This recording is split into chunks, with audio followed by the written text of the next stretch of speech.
Bienvenue à Personnalité. Mon nom est Catherine Gignac et à chaque semaine à Personnalité, je reçois un artiste de la diversité qui s'est illustré pour devenir notre personnalité de la semaine. Cette personnalité, elle peut être issue de n'importe quel domaine artistique, de la musique, des arts visuels, du cinéma, du théâtre. Notre personnalité de la semaine, elle a plusieurs cordes à son arc. Elle est actrice, productrice, entrepreneur, fondatrice de 7 différents festivals, dont le Festival international du film Black de Montréal, de Toronto, de Halifax, également fondatrice du Festival Fondu au Noir qui se tenait à Montréal du 22 au 25 février dernier. Artiste dans l'âme, leader incontesté, sa réputation n'est plus à faire. D'origine haïtienne, elle se bat depuis de nombreuses années pour promouvoir la diversité culturelle et pour lutter contre le racisme. En 2015, elle a même reçu une médaille de l'Assemblée nationale du Québec pour sa contribution à faire avancer la lutte contre le racisme et contre la discrimination. Celle qui a été élue Miss Haïti en l'an 2000 est aujourd'hui considérée comme l'actrice la plus populaire du cinéma haïtien. Mesdames et messieurs, je vous présente notre personnalité de la semaine, Madame Fabienne Collat. Bonjour Fabienne et bienvenue à Personnalité. Merci Catherine de l'invitation. Ça fait plaisir. Tu es très impliquée auprès de la communauté noire et le 8 mars dernier, la Banque du Canada a sorti son nouveau billet de banque, son billet de 10 $, sur lequel, pour la première fois de l'histoire, figure une femme noire, Viola Desmond. J'aimerais savoir quelle est ta réaction face à ça. Moi, je trouve que ça montre qu'on a fait un grand pas en avant. Oui. Pour ceux qui ne connaissent pas l'histoire de Viola Desmond, c'est une femme noire en 1946 qui a eu à s'asseoir dans un cinéma en Nouvelle-Écosse et elle était assise dans le parterre, dans la section du parterre. Oui. Et malheureusement, c'était une section réservée aux Blancs à l'époque. Donc, les Noirs devaient s'asseoir au balcon. Et elle n'a pas voulu s'enlever de là. On lui a dit de se lever. Elle n'a pas voulu. Elle est restée. Et c'est la police qui est venue la chercher, la traîner du cinéma. Elle a perdu ses souliers tellement qu'on l'a traînée avec violence. Aïe. On l'a arrêtée. Elle a été détenue pendant des heures en prison, en fait. Et à la fin, on l'a relâchée avec une amende. Donc, sa désobéissance civile, si on peut dire, a fait changer les choses à la longue par la Nouvelle-Écosse. Donc, c'est vraiment l'une des premières activistes, l'un des premiers activistes noirs qu'on a au Canada. Donc, ça se passait en Nouvelle-Écosse, quand même pas, il n'y a pas longtemps, c'est quand même dans les années 40. Quand même, hein? Donc, aujourd'hui, voir que le gouvernement du Canada a décidé de mettre la première femme, c'est la première femme, c'est la première personne noire aussi sur le billet de 10 $, pour moi, c'est une reconnaissance, c'est un grand pas en avant pour la diversité et l'inclusion. Oui. Et ça me montre combien qu'on a un gouvernement canadien qui est aussi très féministe et progressiste et dont la diversité n'est pas... pour lequel la diversité n'est pas seulement un slogan, mais ils font des actions aussi. Donc, je pense que c'est lourd de signification et de sens, non seulement pour toutes les femmes, mais pour toutes les communautés noires au Canada, pas seulement au Canada, mais ailleurs en Amérique du Nord et ailleurs en Occident et ailleurs partout. C'est un gros pas en avant pour nous tous et c'est un pas en avant pour la race humaine. Oui, sérieusement. Tout à fait. L'ouverture. Puis justement, il y a le film Black Panther qui est sorti récemment et également en salle, dans lequel, pour la première fois, Black Panther, c'est un film de super-héros. Habituellement, les rôles principaux sont tenus par des Blancs. Et pour la première fois, les rôles principaux sont tenus par des Noirs, des acteurs noirs. Alléluia! Alors, est-ce qu'on assiste à un nouveau tournant, enfin, dans l'histoire? J'espère bien, j'espère bien. Et c'est pas n'importe quel film de super-héros, c'est un film de Marvel. Marvel qui fait tous les grands films de super-héros, etc. Donc, c'est pas seulement que l'acteur principal est noir. Comme tu as dit, c'est que tous les grands acteurs, tous les acteurs principaux sont noirs. Et les femmes qui jouent dans ce film-là ont un rôle vraiment capital aussi, ont des rôles capitaux, donc importants, majeurs. Donc, c'est non seulement un film, moi, je dirais féministe, c'est un film où la diversité est bien représentée. C'est important.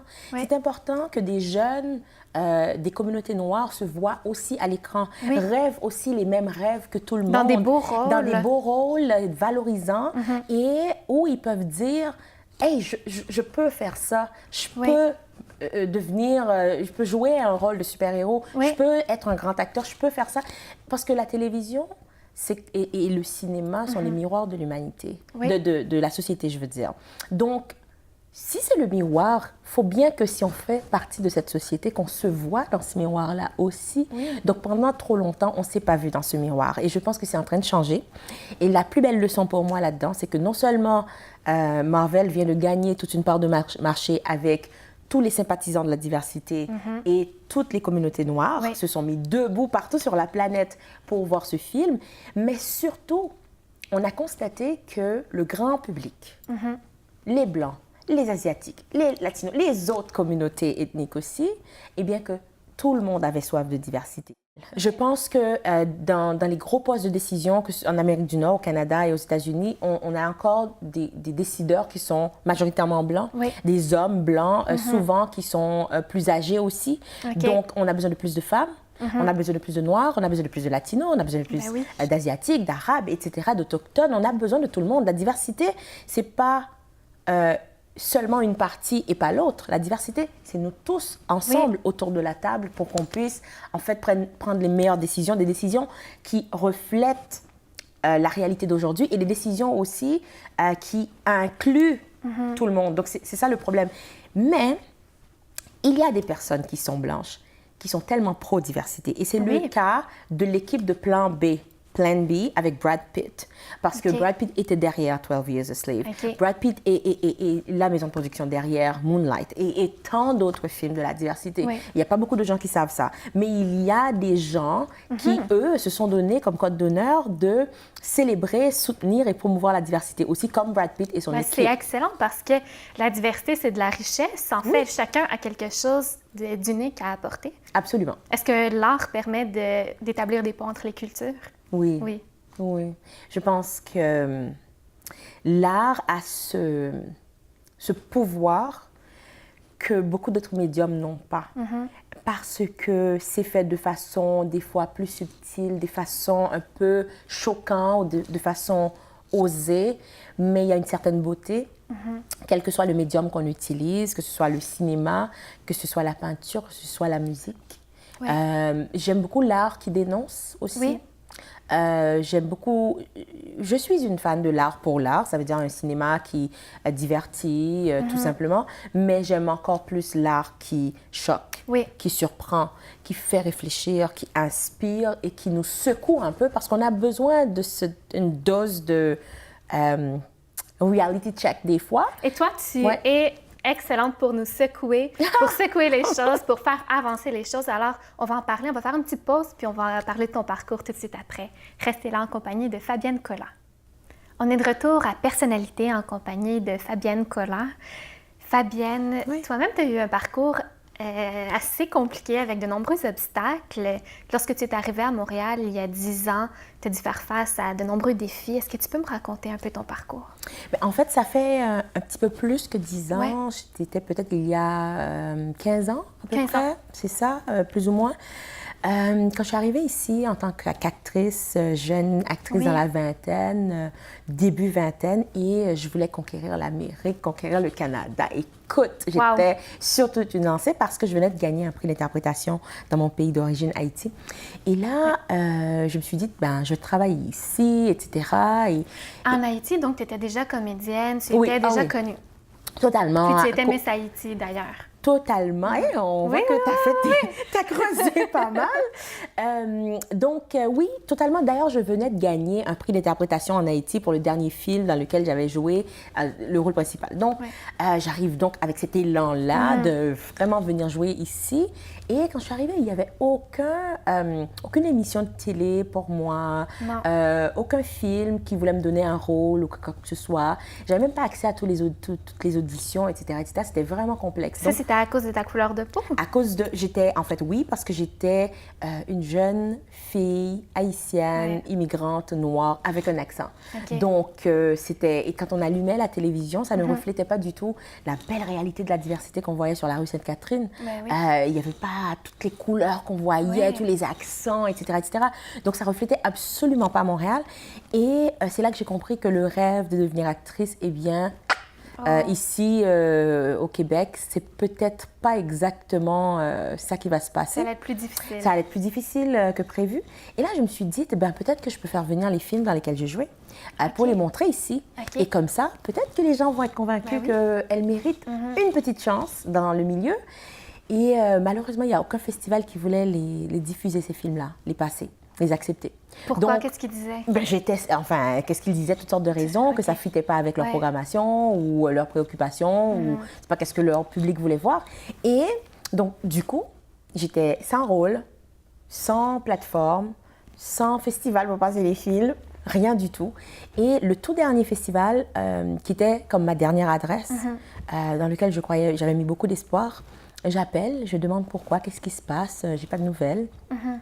Et le directeur de la programmation de ce festival, que je ne nommerai pas, m'a dit et non, votre film n'a pas été, le film n'a pas été sélectionné, c'est tout. J'ai dit oui, mais est-ce que le comité a dit pourquoi, etc. Elle dit écoutez, mademoiselle, on n'a pas que ça à faire ici. S'il fallait qu'on passe tout le temps au téléphone à expliquer aux gens pourquoi leur film n'est pas sélectionné, eh bien, on en aurait pour des jours et des semaines. Hein. Donc, votre film n'est pas sélectionné, c'est tout ce dont vous avez besoin. Alors voilà, est-ce qu'il y a autre chose qu'on peut faire pour vous? J'étais humiliée, honteuse.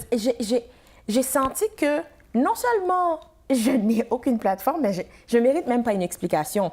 Et là, je suis début vingtaine, ici, au Canada. Tu peux croire, ça fait pas si longtemps que ça. Ça fait quand même pas ça fait si une quinzaine d'années. Ça fait 14-15 ans. Et c'est dans mon désespoir, ce jour-là, j'ai dit non merci monsieur, non plus rien. J'ai raccroché et je me suis dit, Montréal a besoin de notre festival. C'est pas normal. C'est pas normal que quelqu'un comme moi, qui ait un tout petit peu d'expérience de mon pays d'origine, j'ai zéro plateforme. Imagine quelqu'un qui commence, qui n'a aucune expérience et qui n'a aucune autorité de son pays d'origine, qui arrive ici, eh bien, il sera complètement perdu. Donc, c'est ainsi qu'on a recréé la Fondation Fabienne Nicolas dans le but de promouvoir le cinéma, l'art et la culture, pour voir la diversité sur grand écran. Et c'est comme ça que le premier projet a été le Festival du film haïtien de Montréal, qui est devenu quelques années plus tard le Festival du film Black de Montréal. Et depuis, on a reçu, comme tu dois le savoir, des gens comme Spike Lee, Danny Glover, Souleymane Cissé, Daniela Ferrière et tant d'autres.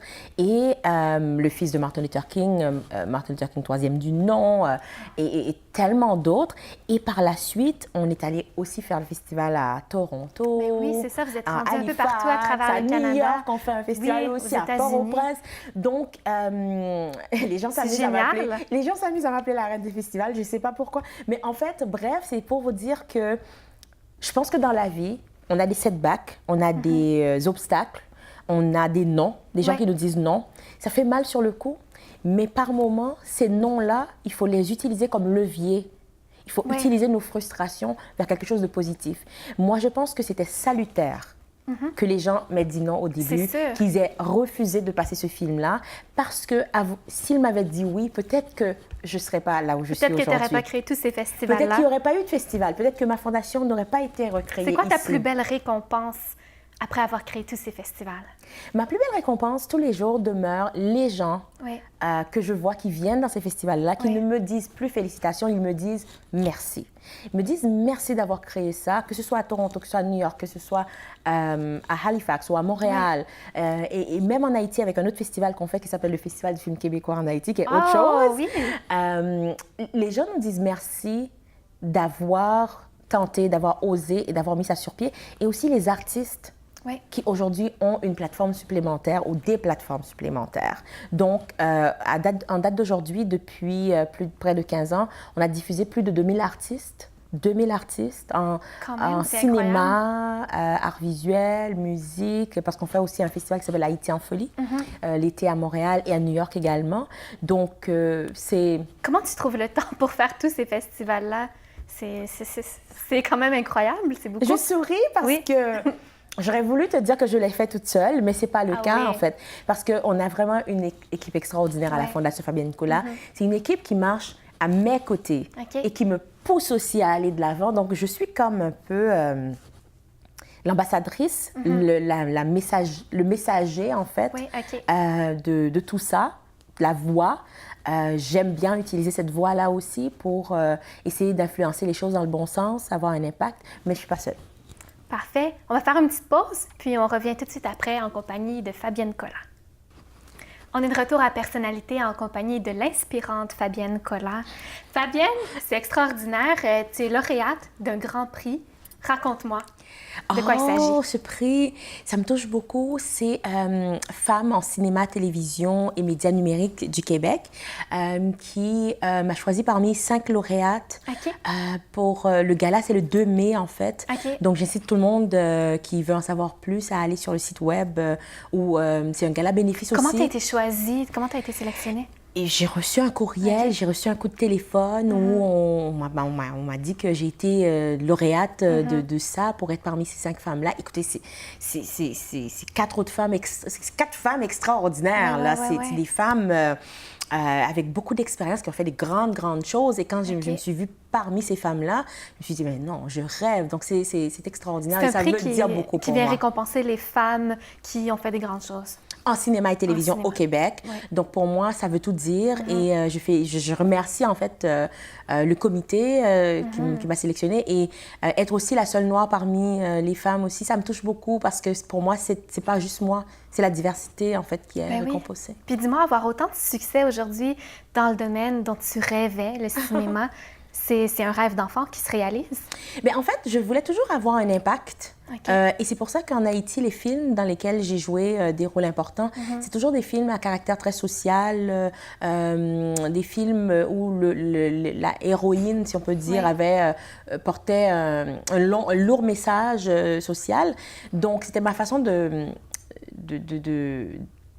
d'avoir un impact et puis de sensibiliser les gens. Donc, si je peux le faire maintenant à travers les festivals, à travers tout ce que je fais, à travers mon activisme aussi, donc ça me fait plaisir. OK. Qu'est-ce qui s'en vient pour toi, les prochains festivals à venir?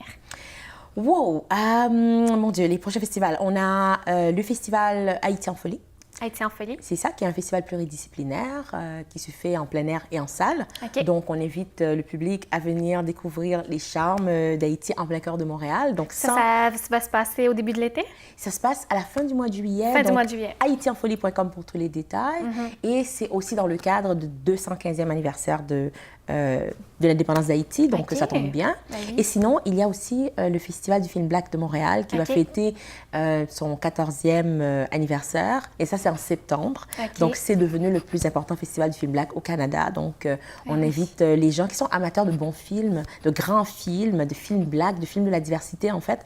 C'est pour tout le monde. C'est un festival qui célèbre, en fait, la diversité à l'écran. Et c'est pour tout le monde. Donc, on invite tout le monde à aller voir. Le site web, c'est montrealblackfilm.com. OK. Donc, on manque surtout pas ça. Ça va être super intéressant. Est-ce que tu as un conseil à donner aux jeunes femmes immigrantes, aux jeunes femmes noires qui essaient de faire leur place ici, au Canada? Moi, je dirais, où que vous soyez, personne ne vous donnera votre place. Il faut prendre votre place. La place est à prendre. Il n'y a pas quelqu'un qui vous laisse une place là, qui était réchauffée pour vous, etc. Non, vous arrivez, vous faites votre place. Vous arrivez, vous tentez de vous forger une place autour de la table. Parce que si vous restez à côté, personne ne viendra vous chercher. Je l'ai compris, ça. Et ça prend beaucoup de travail, ça prend beaucoup d'efforts, ça prend beaucoup de réseautage. Il faut sortir, il faut aller rencontrer des gens. Aujourd'hui, ce n'est pas uniquement qui est-ce que vous connaissez, c'est aussi qui vous connaît. Donc, parce qu'il y a beaucoup, des fois, de décisions qui sont prises derrière la scène où vous n'êtes pas nécessairement présent. Donc, il faut être sûr qu'il y ait des gens qui vous connaissent aussi et qui sont capables de dire, ben, Catherine, elle est bien, elle est bonne, il faut absolument lui donner une chance ou il faut absolument travailler avec elle ou on veut l'avoir dans l'équipe. Il ne faut pas se laisser décourager par les premiers échecs. Oh non, non, non, non, non. Je pense même que sans échec, ben, votre personnalité n'est pas forgée. Je pense que sans échec, vous n'êtes pas assez solide pour affronter ce monde. Il faut tomber. Il faut tomber, il faut vous relever. Il faut tomber, il faut vous relever. Vous apprenez. Moi, je ne pense pas qu'il y a des échecs. Je pense que à chaque fois qu'on voit quelque chose qui a l'air d'un échec, c'est plutôt une occasion d'apprendre. De mieux faire la prochaine fois. Donc, soit on réussit, soit on apprend. Et l'échec aussi, parfois, et Oprah le dit souvent, ça, c'est que l'échec, c'est parfois la nature et l'univers qui est en train de vous rediriger ailleurs, dans une autre direction. Par exemple, moi, je pense que si je peux qualifier d'échec quand j'étais début vingtaine, il y a à peu près une quinzaine d'années, que je viens ici, je veux jouer à la télévision et au cinéma en tant qu'actrice, ben, aujourd'hui, je qualifie ce qui m'est arrivé comme quelque chose d'extraordinaire. Parce que je suis exactement où je devrais être avec l'impact que je peux apporter. Et je pense que j'ai à mon humble avis et dans ma petite contribution à moi, parce que je pense qu'on est tous là pour apporter notre petite contribution dans cette vie, dans la société, je pense que mon impact est peut-être plus important maintenant avec qu'est-ce que je fais que si j'étais actrice. Si tu avais réussi à être actrice, ça aurait eu un impact sur toi-même, tu aurais été heureuse, mais là, tu as un impact sur les autres. Par contre, je ne dis pas que les actrices ou les acteurs n'ont pas d'impact. Je dis plutôt par rapport au but que je m'étais fixé, eh bien, je suis exactement à la place que je veux. Et parfois, on veut aller quelque part, la vie nous amène ailleurs. Des fois, il faut juste embrasser cette nouvelle opportunité par moment et de dire comment je peux transformer ça en quelque chose d'extraordinaire qui va avoir des impacts positifs sur ma communauté ou sur la société. Tu aides les jeunes femmes à travers ta fondation Fabienne Collat aussi. Donc, complètement. On a différents programmes. C'est clair que le temps passe tellement vite avec toi parce qu'on est en bonne compagnie. On a divers programmes, en fait, pour les jeunes surtout. Et nous, dans notre équipe, dans nos programmes, partout où est-ce qu'on est, les femmes, c'est vraiment capital. C'est au centre même de nos actions, de nos efforts. D'ailleurs, notre équipe est à 70% femmes, composée de femmes. C'est bien. Donc, c'est pour te dire qu'on est très orienté femmes dans tout ce qu'on fait. On a un programme qui s'appelle Relève et Diversité qu'on lance actuellement, d'ailleurs, pour chercher les prochains Ava DuVernay et Eva DuVernay, les prochains Spike Lee, les prochains, en fait, la génération des réalisateurs de demain qui n'ont pas eu la chance de faire leur premier film encore. Donc, on les aide à faire ça. Et on travaille aussi avec Téléfilm Canada pour permettre à des jeunes cinéastes de faire un premier long métrage également. Donc, je pense que dans les prochains jours et semaines, il faut aller sur montrealblackfilm.com pour voir tout ça parce qu'il y a des opportunités pour le cinéma et pour la diversité dans cette ville. Puis j'appuie beaucoup les efforts de notre vice-première ministre Dominique Anglade qui se débrouille comme un diable dans l'eau bénie pour que ça fonctionne. Puis elle a notre support. Puis aussi notre mairesse Valérie Plante que je sais qui a à cœur la diversité, qui y travaille également.